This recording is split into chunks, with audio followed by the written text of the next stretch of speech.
Hey vape fans, Grant with Not Bigger Vapor, and we have another product spotlight for you today. We're going to be going over the Aspire Platinum Kit. When you open your box, the first thing you're going to see is your CF sub-ohm battery right here in the middle. You're also going to find a Aspire Atlantis tank. This is their sub-ohm tank. You're also going to get the Lattice style replacement tank for the Atlantis. By removing the gray tray that houses the battery and tank sections, you're going to find some other goodies in the box. First thing you'll have is your replacement atomizers. That's going to be in this box. That's going to have 5 coils for the Atlantis tank in it.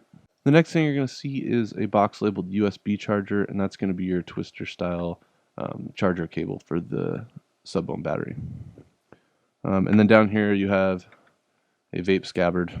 If you're wondering what a vape scabbard is, this is a vape scabbard. It's kind of like a holder for the Platinum Kit. To turn the CF battery on, you're going to click the fire button 5 times, and it's going to light up and let you know that it's on.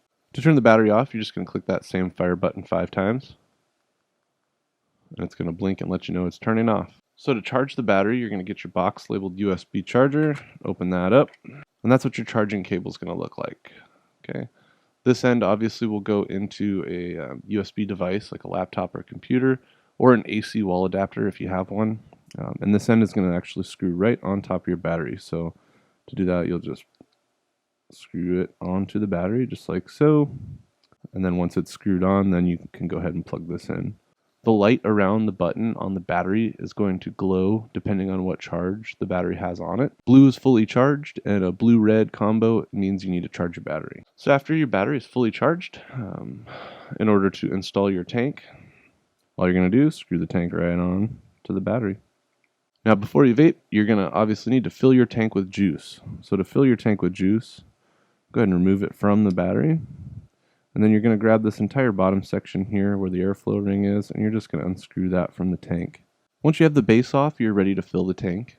And while avoiding getting any juice in that center chimney right there, you'll want to fill up around inside the tank. Fill just right up to the edge where that chimney piece sits. You don't want to overflow and get juice down into the middle of it. Otherwise, it's just going to come out the drip tip and make a huge mess. So once you've got juice in that tank, you take your base section and you're just going to thread that back on. After filling your tank on a brand new coil, you're always going to want to let the tank sit for 2 to 5 minutes. And that's just to let the juice fully saturate the wick inside of that coil head. If you fire it before it's fully saturated or fully primed, you're going to get a dry hit. If you want to learn more about the Atlantis tank itself, check out our video on the Atlantis tank on our YouTube channel.